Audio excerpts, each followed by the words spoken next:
Professor Kilnex had been teaching xenoarchaeology for 600 cycles, and in all that time, nobody had ever interrupted his lectures. Not once. The students of the Galactic Institute knew better. You sat, you listened, you took notes on your neural tablets, and you absolutely did not question the foremost expert on extinct species in the entire Andromeda sector. So when the human girl raised her hand halfway through his presentation on the Forgotten Ones, Kilnex actually stopped mid-sentence. His three eyes blinked in sequence. Left, center, right. Like shutters on malfunctioning cameras. Yes? He asked, his voice carrying that special tone reserved for small creatures who had just made terrible decisions. The human, her name badge reading Maya Torres, stood up. She had dark hair pulled into something humans called a ponytail, and she wore the standard student uniform that somehow looked perpetually wrinkled on her species, her brown eyes fixed on the holographic projection floating above Kilnex's podium. Professor, I have a question about slide 47. Kilnex's tail twitched. His species, the Relians, only exhibited tail twitching when profoundly annoyed or about to molt. He wasn't molting. Slide 47 is a reconstruction of the Forgotten Ones University graduation ceremony. What could you possibly need clarify? The data is from archaeological sites spanning 300 planets. Maya walked down the aisle, her shoes making those peculiar squeaking sounds on the polished floor. Every one of the 200 students turned to watch. Some of them were species that didn't even have heads, and they somehow still managed to convey the impression of staring. That's me, Maya said, pointing at the hologram. The lecture hall went silent, not the respectful silence that usually accompanied Kilnex's teachings, but the kind of silence that happens right before something explodes or the universe divides by zero. Kilnex's middle eye focused on the hologram while his other two eyes remained fixed on Maya. The image showed a bipedal figure in ceremonial robes, holding what appeared to be a documentation cylinder. The figure had 2 arms, 2 legs, forward-facing eyes, and that distinctive patch of fur on top of its head that humans seem so proud of. This is not you, Kilnex said slowly, as if explaining basic physics to a particularly dim asteroid. This civilization died out approximately 50,000 years ago. You are at most 20 of your Earth years old. 22 actually, Maya corrected. And that's literally my graduation photo from Berkeley. I graduated 3 years ago with a degree in anthropology. I remember that day because it rained, and my mom wouldn't stop crying, and my little brother kept making faces during the ceremony. A student in the back, a Chlorvian with excellent hearing despite having no visible ears, let out a sound that his species used for expressing amused disbelief. Several others joined in with their own versions of laughter. The tentacled ones from Sigma Octantis made bubbling noises. The silicon-based fragments produced sounds like wind chimes in a hurricane. Kilnex, however, was not laughing. His claws extended slightly, scraping against the podium. Miss Torres, I understand that humans have a peculiar sense of humor, but this is a serious academic institution. The Forgotten Ones vanished millennia before your species even developed written language. Maya pulled out her personal datapad. Can you display this on the main screen? Absolutely not. Please. It'll just take a second. Something in her tone made Kilnex pause.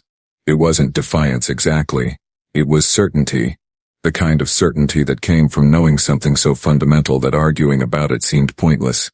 Against his better judgment, he activated the screen-sharing protocol. Maya's photo appeared on the massive holographic display. It showed her in a black robe and that ridiculous flat hat with a tassel, holding a rolled-up document. Behind her stood a building with columns, and above her hung a banner reading UC Berkeley Class of 20. Kilnex pulled up his slide 47. The 2 images appeared side by side. They were identical, not similar, not close. Identical. The same pose, the same angle, the same building in the background. The only difference was that the archaeological reconstruction had worse resolution and some color degradation from 50,000 years of data decay. The lecture hall erupted into chaos. Students began talking over each other in 17 different languages and communication methods. One of the crystalline students accidentally released a frequency that made everyone's teeth hurt. Someone in the back knocked over their chemical nutrient solution. Order, Kilnex bellowed. Order. The noise died down to a low murmur. Kilnex's mind raced through possibilities. Hoax? No. The archaeological data had been verified by dozens of independent teams across multiple decades. Coincidence? The probability was so small it didn't merit consideration.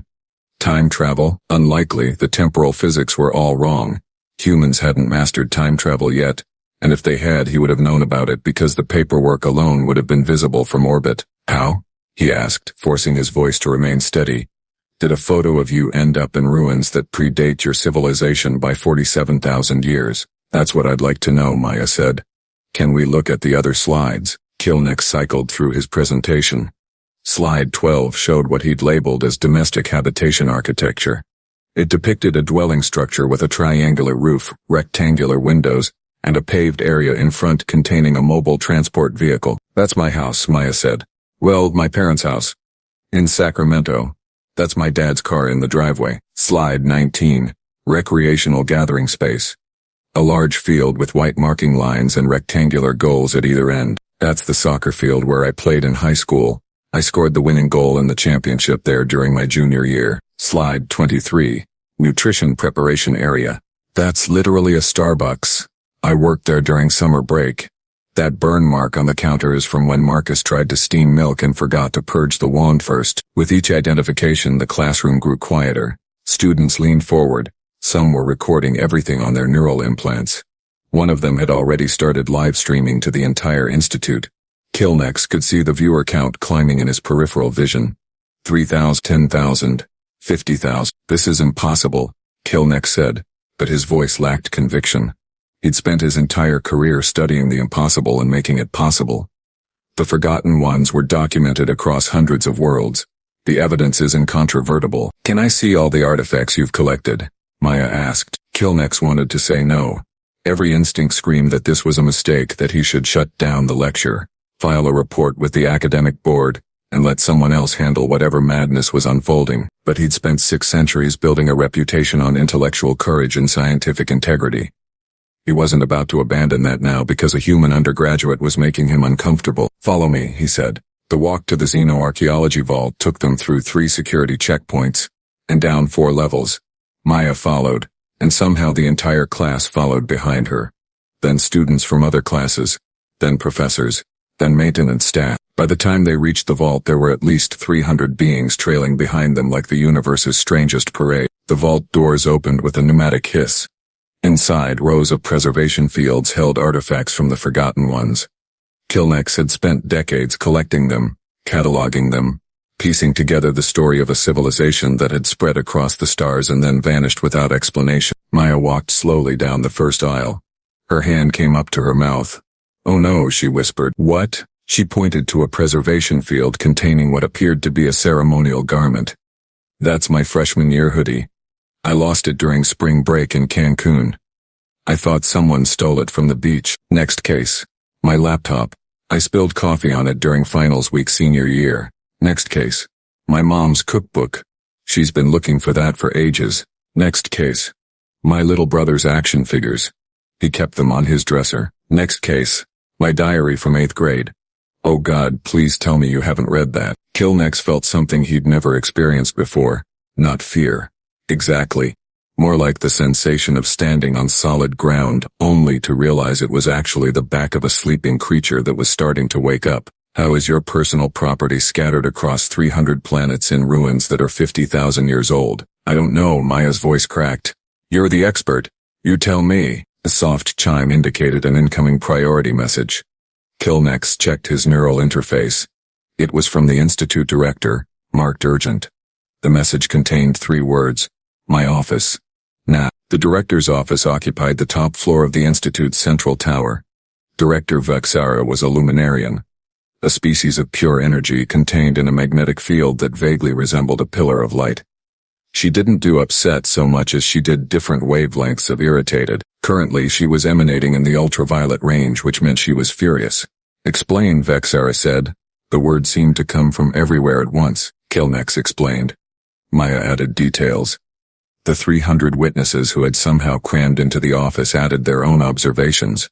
By the end, Vexari was cycling through colors that didn't have names in most languages. Let me see if I understand, Vexara said. We have spent 300 years studying the Forgotten Ones. We have published thousands of papers. We have built museums. We have established an entire academic discipline. And now you're telling me that the Forgotten Ones are actually humans, specifically this human's personal belongings, somehow distributed across space and time. That's what the evidence suggests. Kilnex said. The evidence is insane. Yes, Director. Vexara dimmed for a moment. The equivalent of pinching a bridge of a nose she didn't have. Do you know how many careers depend on Forgotten Ones research? Do you know how much funding is tied to these sites? Do you have any idea what this will do to the academic community? I'm more concerned about what it means for reality, Kilnex said. If Maya's belongings are 50,000 years old, but she's only 22 years old, we have a serious causality problem. Maya raised her hand. Can I say something, please? Vexara said. At this point you might be the only one who has any idea what's happening. I don't have any idea what's happening, Maya admitted, but I think we need to check something. Professor Kilnex, in your research, did the Forgotten Ones leave any messages? Any writing? Anything that might explain what happened to them? Kilnex nodded slowly. There's one artifact. We've never been able to translate it. The language doesn't match any known linguistic pattern. We've had the best cryptographers in the galaxy working on it for decades. Can I see it? 5 minutes later they stood in front of a preservation field containing a small metallic plate. On it was engraved a message in symbols that had defied translation for as long as Kilnex had been studying the Forgotten Ones. Maya stared at it for exactly 3 seconds. Then she started laughing. Not polite laughter. Not nervous laughter. The kind of laughter that suggested someone had just realized the universe was playing a very elaborate joke. What? Kilnex demanded. What does it say? Maya wiped tears from her eyes. It says, if you find this, call Maya Torres at 550147. This is all a misunderstanding. That's your phone number? That was my phone number. In college. Before I changed carriers. Vexeter pulsed in a color that might have been the luminarian equivalent of a migraine. Miss Torres, are you telling me that you somehow knew you would need to leave yourself a message 50,000 years in the past? No, Maya said. I'm telling you that I have no idea what's going on. But apparently at some point in my future, past me figured it out and decided to leave a note, which is very considerate of past me except for the part where the message is completely useless because that phone number doesn't work anymore. There's a second line, Kilnex said, peering closer. Below the message, Maya looked. The symbols shifted, rearranged themselves, and suddenly became clear. It says, check your email. I sent you something important. Also, don't eat the cafeteria sushi on Thursday. Trust me. Kilnex watched as Maya pulled out her datapad and checked her email. He watched her face go through several expressions: confusion, shock, understanding, and finally a kind of resigned acceptance that suggested she'd just received news that made everything simultaneously better and worse. So, Vexara said carefully, what does the email say? Maya looked up.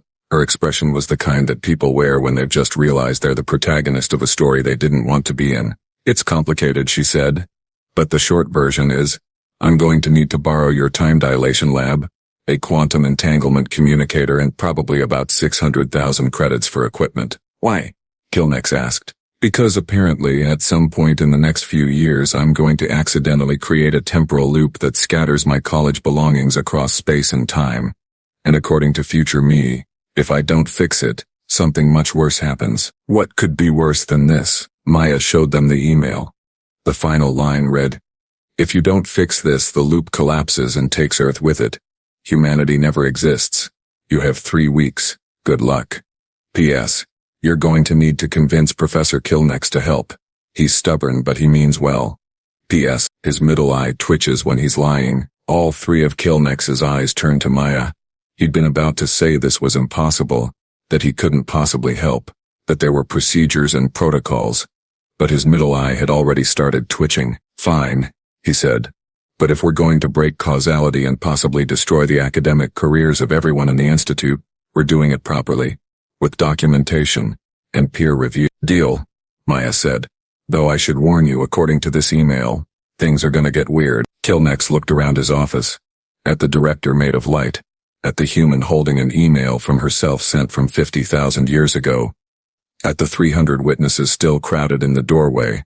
At his life's work, which had just been revealed to be a college student's lost property. Weird, he said flatly.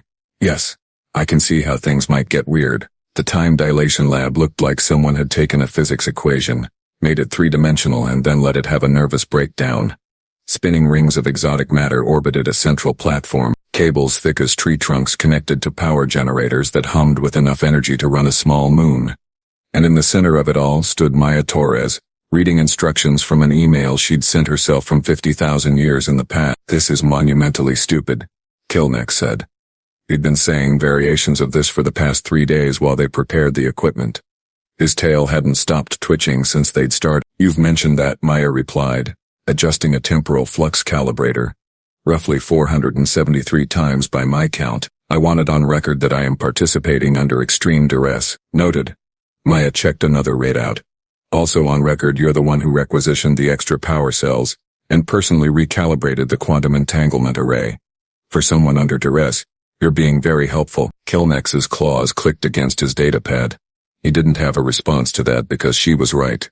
Despite every logical objection, despite the complete impossibility of what they were attempting, some part of him was thrilling at the challenge. 600 years of careful, methodical archaeology, and here he was about to potentially unravel the greatest mystery of his career by helping a human fix her cosmic mistake. "The calculations from your future self are remarkable," he admitted. "I've never seen temporal mathematics expressed quite like this.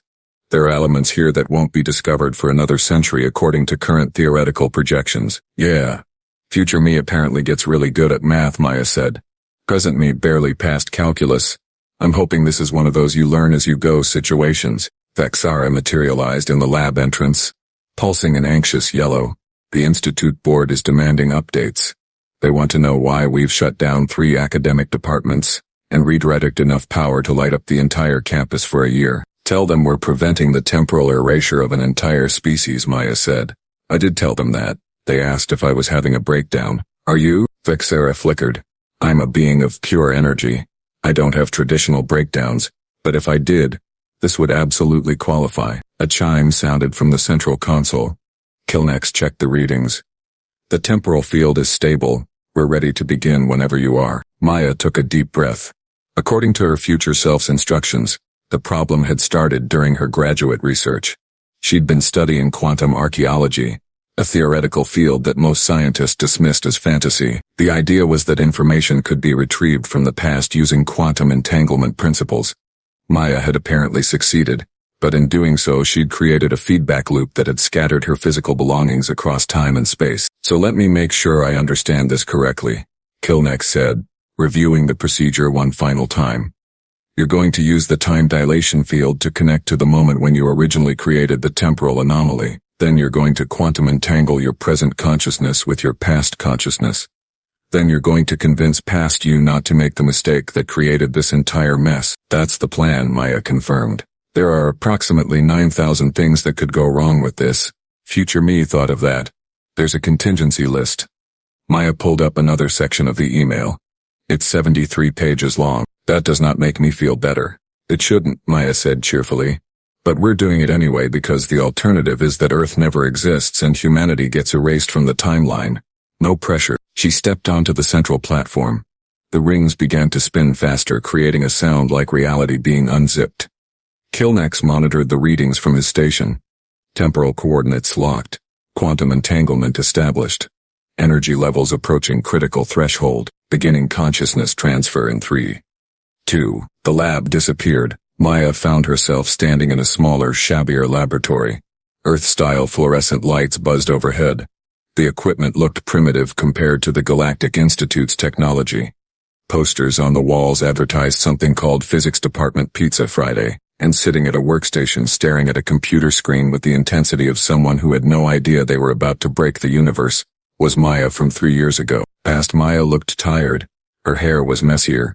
She wore sweatpants with a hole in the knee and a t-shirt that said Schrodinger's cat is dead, and alive, and judging you. She was muttering to herself while typing equations. "This is so weird," present Maya whispered.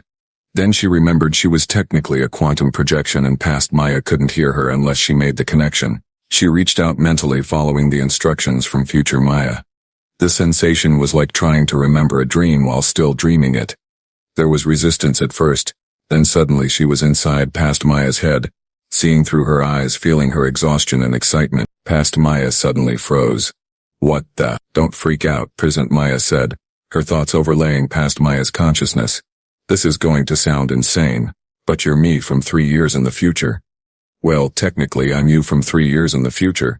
Grammar gets weird with time travel." Past Maya's hands hovered over the keyboard. I'm having a stress hallucination. I knew I shouldn't have had 3 energy drinks. You're not hallucinating. In about 30 seconds you're going to press enter and run that quantum archaeology program you've been working on. Don't do it, but I'm so close. If this works, it'll prove that quantum information retrieval is possible. It'll revolutionize archaeology. It'll do that and more. Specifically, it'll scatter all your belongings across 300 planets over the course of 50,000 years, and create a temporal paradox that threatens Earth's existence. Past Maya laughed. That's ridiculous. The program just retrieves quantum information. It doesn't physically transport objects through time. That's what you think. But there's a harmonic resonance issue with the entanglement frequency. When you run the program, it creates a feedback loop. The quantum observation collapses not just information but physical matter. Everything in your apartment that's quantum entangled with your consciousness, which turns out to be basically everything you own because you've touched it, gets scattered across space-time. That's impossible. So is talking to yourself from the future, yet here we are. Past Maya stared at the screen. Her finger hovered over the enter key. If I don't run this program, I don't finish my thesis. If I don't finish my thesis, I don't graduate. If I don't graduate, I don't get into the Institute's exchange program. If I don't get into the exchange program, I never meet Professor Kilnex. If I never meet Kilnex, the timeline collapses. Present Maya finished. I know, future me explained it in the email. It's a closed causal loop. You have to run the program for me to exist in the future to come back and stop you. But you also can't run the program or Earth gets erased. That's a paradox. Welcome to my last 3 days. Past Maya pulled her hands away from the keyboard. Okay. Say I believe you, which I'm not sure I do. What am I supposed to do instead? You run the program, but with modifications. Future me sent back the corrected equations. The harmonic resonance can be dampened if you adjust the entanglement frequency by 0.003%. It's such a small change that you'd never notice it. But it prevents the feedback loop. How do I know this isn't just my subconscious trying to sabotage my thesis? Because your subconscious doesn't know that you're going to spill coffee on your laptop during finals week, lose your hoodie in Cancun, or that Marcus burns the counter at Starbucks during your summer shift. But I do, because I lived it. And 50,000 years from now, Professor Kilnex is going to find all of it in archaeological sites across the galaxy and build an entire career studying the Forgotten Ones, who are actually just you, and it's going to be the most embarrassing thing that ever happens to anyone in the history of space-time. Past Maya sat very still. Marcus burns the counter next Tuesday. He forgets to purge the steam wand. Okay? Past Maya took a shaky breath. Okay? What are the corrections? Present Maya fed the information through their shared consciousness. Past Maya's fingers flew across the keyboard, adjusting equations, modifying parameters. The changes were tiny, almost invisible, but they would prevent the catastrophe that created the Forgotten Ones. Done, Past Maya said. If I run this now, you finish your thesis, graduate, get into the exchange program, meet Kilnex, and eventually learn enough temporal physics to send yourself an email from 50,000 years in the past to fix this mess. The loop closes properly, and nobody gets erased from existence. Nobody gets erased from existence. Past Maya's finger moved toward the enter key again. Then she paused. Wait. If I fix this, then the Forgotten Ones never exist. Which means Professor Kilnex never studies them. Which means his entire career is different. Won't that change things? Present Maya felt the quantum connection starting to destabilize. She didn't have much time left. Future me thought of that. There's a note in the email about it. Kilnex doesn't lose his career. He just redirects it. Turns out there are plenty of other extinct civilizations to study, and he ends up making an even bigger discovery because he's not fixated on the Forgotten Ones. What discovery? Can't tell you. Spoilers. Also, the quantum connection is collapsing and I need to get back to my own time before I get stuck here. One more question, Past Maya said quickly. Do things get better? After all this, Present Maya smiled. You get to study on an alien space station, work with species most humans have never heard of, and accidentally solve one of the galaxy's greatest mysteries. Your mom still cries at inappropriate times, and your brother still makes faces during important events. But things get better. Things get weird, but better. Good enough for me. Past Maya pressed enter. The program ran. Numbers scrolled across the screen, and this time, nothing disappeared. No temporal anomaly. No scattered belongings. Just clean data proving that quantum archaeological retrieval was possible. The connection snapped. Present Maya felt herself pulled backward through time, through the spinning sensation of consciousness relocating to the proper moment. She opened her eyes in the Galactic Institute's time dilation lab. Kilnex was staring at his instruments with all three eyes wide. "It worked," he said, his voice filled with wonder. "The timeline is rewriting itself. I can see the changes propagating through the temporal field." Vexare pulsed a brilliant white. "The archaeological sites are updating in the database. The Forgotten Ones artifacts they're changing, becoming something else." Maya stepped off the platform, stumbling slightly. Kilnex caught her with a steadying claw. "Easy. Consciousness transfer takes a toll." "Did it work?" Maya asked. "Is Earth still there?" Kilnex checked his long-range sensors. "Earth is still there. Humanity still exists. You still exist. But the Forgotten Ones." He trailed off, looking at his datapad with an expression Maya couldn't quite read. "What? What happened to them?" "They're not forgotten anymore," Kilnex said slowly. "The artifacts are still there, but they're different. They belong to a civilization called the Architects. They actually did live 50,000 years ago. They were a spacefaring species that built incredible structures across hundreds of worlds before vanishing mysteriously. So you still have extinct aliens to study. Better ones, apparently." Kilnex's tail was twitching again, but this time with excitement rather than annoyance. "According to this updated data, the Architects left behind functional technology, stargates, faster than light engines, power sources we've never seen before. This is the discovery of the millennium." Vexara brightened to a pleased gold. "So Miss Torres saves Earth and accidentally gives Professor Kilnex an even better research project. I'd call that a successful resolution." Maya laughed, the sound slightly hysterical. "I fixed a time paradox I accidentally created by going back in time to stop myself from creating it, and the universe just found something else to fill the gap." "Reality abhors a vacuum," Kilnex said. "When you remove the Forgotten Ones from the timeline, the universe compensated by revealing something that was already there but hidden. The Architects were always there.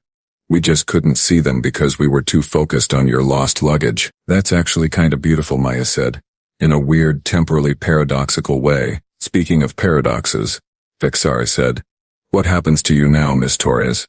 If you never created the temporal anomaly, why do you remember fixing it?" Maya felt her pockets. Her datapad was still there, but when she checked her email, the message from future self was gone. Except, not completely gone. There was a new message. Just one line. "Nice work. Enjoy the rest of your life. It gets interesting. P.S. Still don't eat the cafeteria sushi. I'm a quantum anomaly," Maya said. "I exist because I fixed a problem that now never happened, which means I'm sort of outside the normal timeline. Future me explained it in this chair. Well, in the email that doesn't exist anymore." "So you're a walking temporal paradox," Kilnex said. "Basically, that's going to make the paperwork extremely complicated." "Sorry about that," Kilnex waved a claw dismissively. "Don't be. This is the most interesting thing that's happened to me in 600 years. I was getting bored with careful, methodical archaeology anyway." Over the next few weeks, the academic community processed the changes. The Forgotten Ones became a footnote, a brief period of confused data that was later corrected. The Architects became the new focus of study, and Professor Kilnex found himself leading the most exciting research project in the galaxy. Maya finished her studies at the Institute with top honors. Her thesis on practical applications of quantum temporal mechanics won 3 prestigious awards. Nobody mentioned that she'd learned the material by fixing a paradox that technically never happened. On her last day at the Institute, Maya found Kilnex in his office, surrounded by data on the Architects. His tail was twitching with excitement as he analyzed their technology. "I wanted to thank you," Maya said, "for helping me fix things. You didn't have to." Kilnex looked up, his 3 eyes focusing on her in sequence. "You showed me that the universe is stranger and more wonderful than even I suspected. That's worth more than any career built on certainties. Besides," his middle eye twitched, "I may have made backup copies of the Forgotten Ones' data before it changed, for personal research purposes. That's not against any regulations, is it?" Maya grinned. "I have no idea, but if it is, I definitely didn't hear you say that." "Good. Because between you and me, I'm curious about how you managed to scatter objects across 300 planets using nothing but graduate-level quantum mechanics and determination. That's impressive, even if it was an accident. Maybe I'll figure it out someday. Carefully. With proper safety protocols. Please do." And if you accidentally break causality again, I'd appreciate a heads up before the universe tries to compensate.